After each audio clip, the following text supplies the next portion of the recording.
Hello guys, hello. It's me, Stark, and I'm here to share with you a game where I play it. One of the most famous YouTubers from Age of Empires, one of the biggest content creators and host of the Titans League, T90 official. Yes, T90 is a pretty good player. As you can see here, he is sitting, I don't know if you guys can see, it's like white and yellow. Anyway, he's around 2k3 elo, that's very high. This puts him for sure on the top 100 players, on the top 100 right ranked players of Age of Empires. In the past, it was like a meme saying that content creators could be like top players, but well, nowadays this is actually true. There are several top players with a very high rate. For example, T90, for example, Survivalist, Red Phosphorus himself. Well, he doesn't focus on creating content, but he is indeed a great content creator. Likes he that or not, and I'm considering myself today as content creator as well, guys. I don't play to win tournaments, I don't stream, so I actually focus here on YouTube. Anyway, why am I having this little chat about content creator and why I'm here to show what I want to show you guys in this game? We played a 1v1 Arabia. I was playing here as the Spanish, T90 here played as the Burgundians, and what I found interesting about this game is that I used some defensive techniques that I would like to share with you. Those are probably one of my favorite ones, which is basically choosing the correct units to defend yourself. I had the Spanish, T90 had the Burgundians. If you think about the Spanish, you were probably thinking conquistadors, right? No, my friend, do not think about conquistadors. Especially in open maps like Arabia, you were probably not gonna be able to make conquistadors every time. There might happen that you don't have a safe map or a safe stone to collect. Look at my map. Very open. Lot of hills, lot of aggression. If I try to go like Conquistador here, I will probably die even to skirmishers. So there isn't much I can do about. My two stones were very far away, they were very exposed, and thus I just realized that okay, on this game, I'm probably not thinking about fast castle into conk, rush into conk, scouts into conks. I'm probably going to have to do something else here. I will probably have to play a regular game. And by regular game, I mean I'll have to play with regular weapons such as scouts, skirmishers, maybe even archers. Spanish can actually be played here with a regular approaches. You can play scouts into cav archers, for example. There's nothing wrong with their cav archers. If the map doesn't allow you to go for the conks, you can go for this approach. Skirmishers are also good. Their economy is quite okay with the extra gold you gain here, so you can actually make a better build during feudal age. Is not like a huge bonus.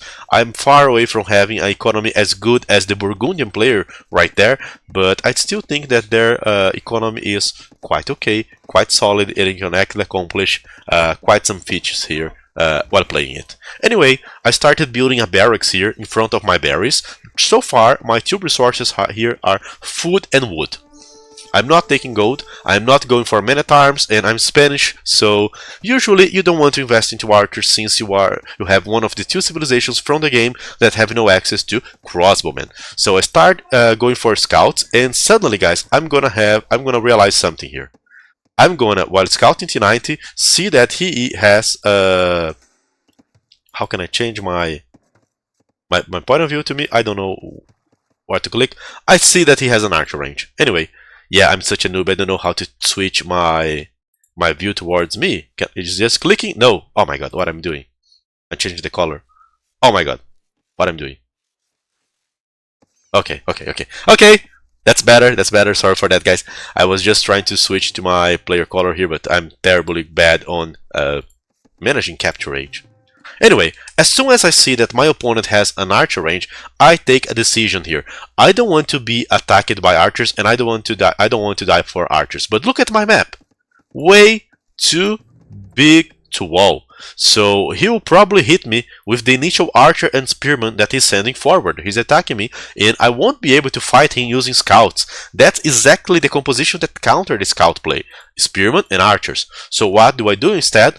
I delay my farming in order to drop an archer range, and I stop making scouts and I switch to skirmishers. So this is basically me answering to his gameplay after scouting. I'm not waiting the archers to show up on my eco to then start to think what to do. My options here were walling and ignoring the attack or switching my army to skirmishers, and that's what I did. I did switch my army here to skirmishers. Oh my god. Okay. That done, I would just start massing skirmishers and I would try to counterattack with the scouts. If I cannot directly fight, and that's not a problem, I would just get my scouts around and try to get his villagers before he's walled. Yeah, I failed. Bad timing, right? Anyway, it was still a bad map for him to wall as well, so I was still able to go around, find out his villagers, and find some kills here using my scouts. So basically that's what you want to do. You want to counterattack with your scouts. You don't get bad fights. If you cannot fight against 10 villagers, try to pick one or another one, escape his spearmen, go back and regroup. And meanwhile, he was not succeeding in attacking me, because while he had both spearmen and archers, I actually had skirmishers to defend myself. So basically guys, I had the skirmishers, and now, with an army to protect myself, I'm going to set up my walls, aiming to protect my economy from enemy raidings like knights, enemy incursions with crossbowmen. So I'm slowly going to wall, and I'm not in a hurry because I'm controlling what's happening here. I see what he's doing, I'm walling, I'm using my spearmen to check it out if there is any unit trying to snipe my army, and I'm here messing up both skirmishers and even doing a few more scouts. I thought about going aggressive over T90, but he also added scouts. In order to counter my skirmishers, he did add scout. And now, with both scouts and archers, my skirmishers alone are not gonna be able to get a good fight. And I don't have enough scout numbers here, or not healthy enough scouts to actually fight him back. So what I have to do here is to run towards a safer area. I'm just going to try and hit him while I'm going back, but I'm just going back towards my town center where his scouts won't be able to get a clean fight. So that's basically the idea. I get towards the town center, and right here, it doesn't matter how many scouts he has, he cannot get a clean fight. He could try to crack open my wall, but I had skirmishers to defend from behind, so if his scouts cannot attack me, I'm in a good position. Right there, with skirmishers and palisades, I was able to defend myself. So that was the initial part of my defense, going for skirmishers, going for palisades. Now I was about to set up my eco to go to the next stage, and setting up your eco doing the macro management to have a good eco is pretty simple. I usually like to have 18 villagers on the food, so right here I had like 15. I just said, okay, let me get 18 at least. With this macro management here of 18 farmers, I can play knights if I want, I can play skirmishers if I want. It will just allow me to decide. And then, where do I send the new villagers? To the gold, to the wood. I remake my wood here so that I have better wood cutting here. I'm investing to new lumber camps.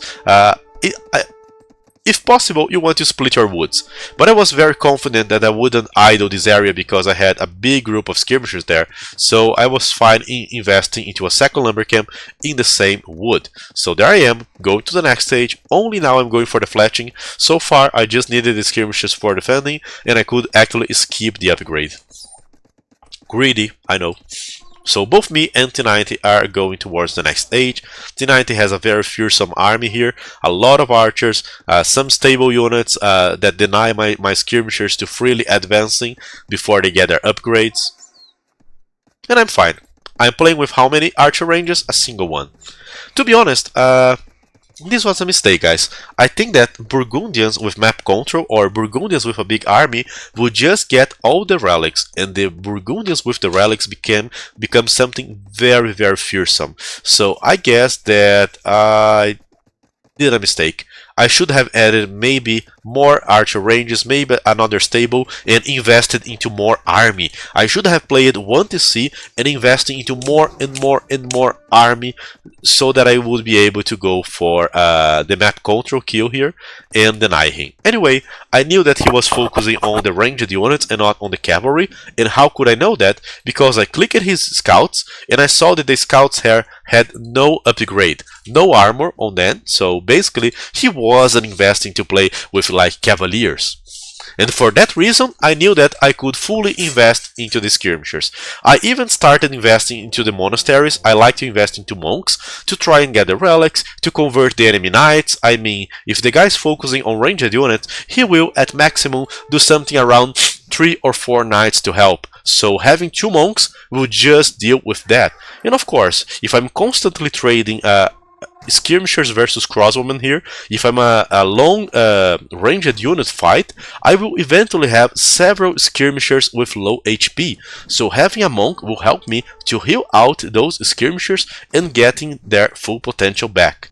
So that's another thing that I also like to do. And of course, in order to have a good fight with skirmishers, I need a +2 armor and I need ballistics. Right now I have fully upgraded skirmishers. I will be able to shoot moving targets. I do not fear light cavalry, especially in low numbers. I can just out micro them, go back with a wide formation and fire multiple shots on them. So a small number of light cavs without armor are not an issue, and that was basically a game of microing and trying to take down his crossbowmen. T90 did a good micro job here, dodging many of my projectiles. But what truly forced me to retreat was his Mangonel. Now that I had this good fight and I had a full army of skirmishers, we had very different approaches. I saw that T90 was investing into both Siege Workshop and Monastery, so he would be able to do monks to collect relics and heal up his army, and he would be able to make Mangonels to then start pressuring me. My answer to that was pretty simple. I went to boom. Was that the best answer? I don't know, guys. I'm a boomer. So I will always focus on the economy. But the question is, how do you stop a guy that is going to attack you with crossbowmen, Mangonels, that has even Cavalier on Castle Age and was probably going to upgrade them? So I don't know how I would exactly stop them. I had an idea, and I was using my weapons here. I was using monks to collect relics. I was using missionaries to apply a good defensive position here, so even a small number of knights wouldn't ever be able to take down my skirmisher. Unless I invested into more than like 8 or 10 knights, I wouldn't suffer because I could convert some of them to me. And I was basically healing up my skirmishers to get their full potential. Reinforcing my base, so that he wouldn't just crack open a palisade and be able to raid me. Splitting up my villagers into multiple wood lines, so that even if I get, for example, attacked there, I will be able to defend myself. So those were basically the ideas here. And messing up gold. And why am I picking so many gold if I'm just booming and making monks with a single monastery? Well, the answer is pretty simple, because the biggest defensive weapon that I'm going to use here is the Redemption Upgrade.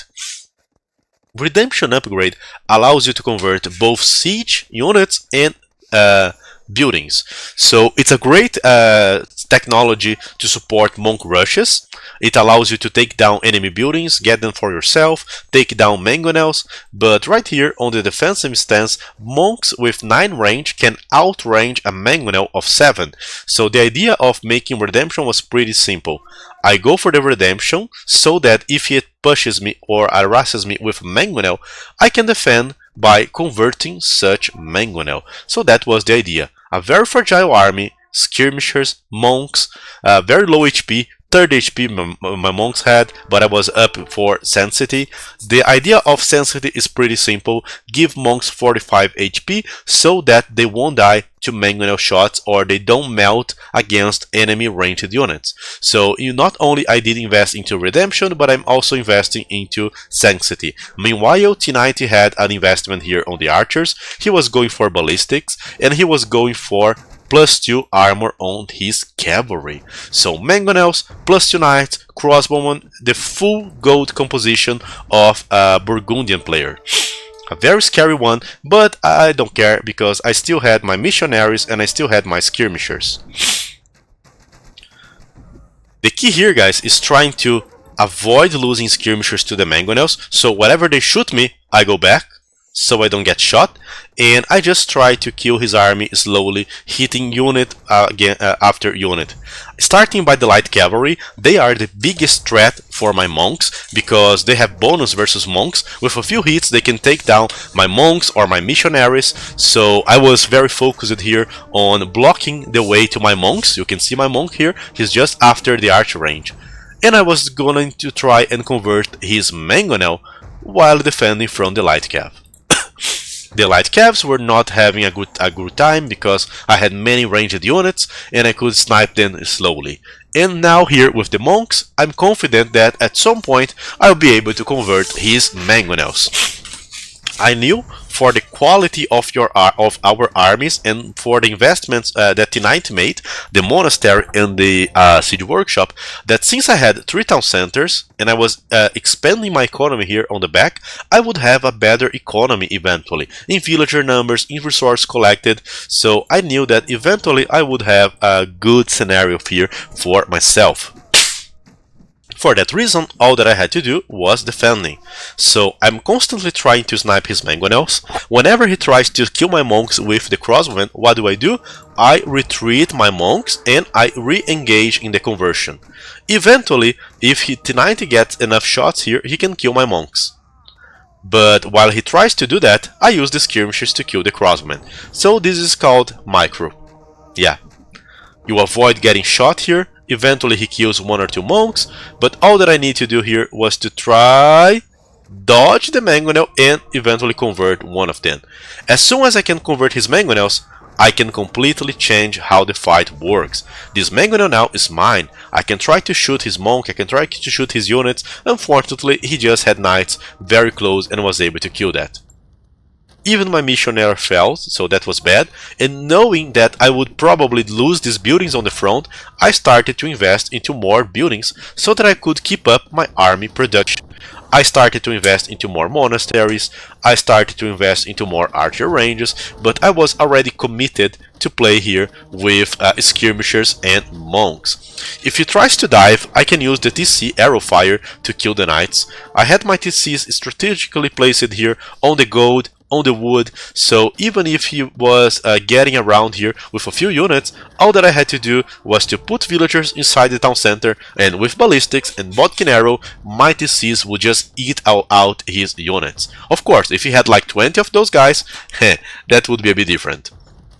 But only 2 is fine. And there I am, trying to minimize the damage, and meanwhile I'm producing views. So I know that my eco will eventually surpass T90. He's starting to invest now into the economy, but since I went for early 3 TCs, it's very unlikely that he will be able to catch up within time. So all that I had to do is to keep defending myself. And of course, now I know exactly what I want to do. I want to convert the Mangonels using my monks with redemption, and I want to use my skirmishers to snipe his units, such as monks, such as crossbowmen, such as light cavalry. So that was basically my plan. I went here to snipe his monks. I was aware that he would try to kill my skirmishers. I'm eventually losing a few skirmishers, but there I am, converting 2 Mangonels. That's right, guys. Those 2 Mangonels that were shooting and taking down all my buildings are now mine. A very powerful strategy. That was a huge investment on Mangonels, and he's just losing that. At some point I started having trouble here with the amount of cavalry he had. I mean, he already had the +2, his light cavalry were eventually trying to snipe out my monks. So I decided that this was probably a good time to switch into something. Pikemen would probably be an over-investment. I was very close to Imperial Age. I had more than 30 farmers, a huge amount of gold, so in a short time I would be able to click towards the Imperial Age. For that reason, I decided to just keep adding my units here, as long as I didn't feel threatened, and T90 was not succeeding here on his push with his full gold units and Mangonel composition, even the light caps. This was the time where I actually started to get scared, because he indeed dived on my Mangonels. Was it that time? I think it was that time. I'm converting even the light cavalry. Way too much skirmishers to deliver the damage. Yeah, I just misread. Okay guys, and that's it. I started making a few cav archers. Why the cav archers? Well, they are actually a good counter to light cav. They have mobility, so they can chase down the light cavalry in case I need to, and they also have range. and good damage output, so they can help me against the knights as well. So with the help of a few Cav archers, even if he tried to raid my eco, I could chase him down and use the town centers. And that was basically it, guys. That's basically the defense. An outpost to see where he was coming, slowly planning my next steps. I started to get stone, and that proved to be a mistake because, as I was telling, my stone was very exposed, and he eventually found that. The raidings were not succeeding because I had the Cav archers here to go and chase down the light Cavs. So all that I need to do was try to save this villager somehow. I was thinking perhaps that was a good play to delete the house, right? I'm thinking it right now, but I didn't thought on the time, so I ended up losing most of my villagers to the crossbowmen. Yeah, not every time we get good ideas. And the light Cavs were not being able to do any significant damage to my skirmishers as well because of the few Cav archers that I added. I went full greedy mode, more TCs, clicked to Imperial Age. I knew that I was ahead on the economy for sure, because even if T90 was now adding more town centers, he focused way too much on the army, so I was ahead on the views, and I knew it, because of the amount of army he did. And that's, guys, how you play defensive using skirmishers and redemption monks. Hope you guys enjoy it. That was the idea. Now I could switch back to Cav archers, and that was my plan. I was on the way to Imperial Age, and my play to the Imperial Age would be playing Rev Cav archers. 1, 2, 3, 4 archer ranges. Rev Cav archers would be able to chase down the enemy cavalry, and later I could do whatever I wanted. Halbs, I don't know. Paladins, Russars, I don't know. But yeah, playing Spanish with the regular skirmisher, redemption combo, and later switching into Cav archers. Hope you guys enjoyed. Hope you could see how redemption defense actually works and all the upgrades that you need to make your army effective. The armor, the ballistic, the redemption, the sanctity, a lot of learnings on this game. Hope you guys enjoy it. Similar amount of resources collected despite of my extra villagers. The reason for that is Burgundian economy and Burgundian relics. That's basically it, guys. Anyway, hope you enjoy it. See you guys.